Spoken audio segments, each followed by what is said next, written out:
మరి గతంలో కడియం శ్రీగారి గురించి ఏం మాట్లాడిండు, ఇవాళ ఫస్ట్ నిన్నటి రోజున కడియం శ్రీగారికి ఏ విధంగా ఎత్తుకుంటున్నారో ఒకసారి చూసినట్టయితే, కేసీఆర్ గారికి సరిసమానమైన ప్రజా జీవితంలో నుంచి వచ్చిన ప్రజాప్రతినిధి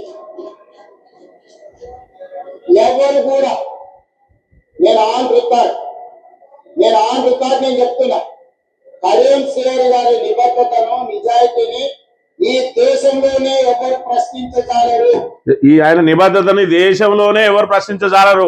ఒక్క రేవంత్ రెడ్డి తప్ప ఎవరు ప్రశ్నించద్దు. ఎందుకంటే అన్న పొగడాలన్నా అన్ననే పొగడాలి, ఎత్తేయాలన్నా అన్ననే ఎత్తేయాలి. కానీ ఆయన చెప్తే, ఆయన సోనియా గాంధీ దేవత అంటే మనం దేవత అనాలి, బలిదేవత అంటే బలిదేవత అనాలి, రాహుల్ గాంధీని పప్పు అంటే మనం పప్పు అనాలి.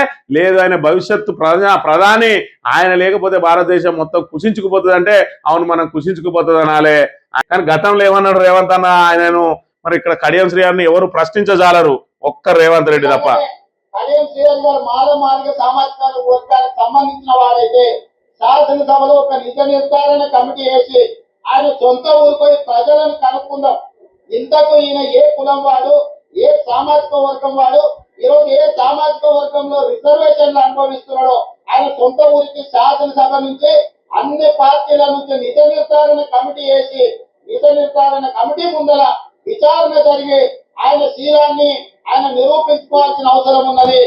ఆ రోజు నువ్వు అడిగితే ఆయన శీలాన్ని నిరూపించుకోవాల్సిన అవసరం ఉన్నది. ఇవాళ ఓ పార్టీలో గెలిచి దొంగ లెక్క పక్క పార్టీలకు పోయి మరిగా మళ్ళా ఇంకా శుద్ధులు చెప్తా ఉంటే ఆయనను నెత్తిలో పెట్టుకొని తిరుగుతా ఉన్నాడు. ఆయన దొంగ అని చెప్పింది నువ్వే, ఆయన దళితుడే కాదు దళితుల రిజర్వేషన్ వినియోగించుకుంటా ఉన్నాడని చెప్పింది నువ్వే. ఇవాళ మళ్ళా కేసీఆర్ కు సరిసమానమైన నేత అని చెప్తున్నది నువ్వే.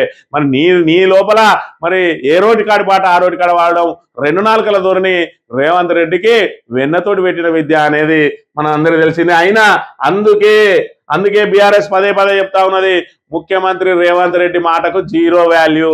అందుకే ఆయన ఏం మాట్లాడినా దాన్ని పరిగణనలోకి తెలంగాణ ప్రజానికం ఎవరు కూడా తీసుకోవద్దు.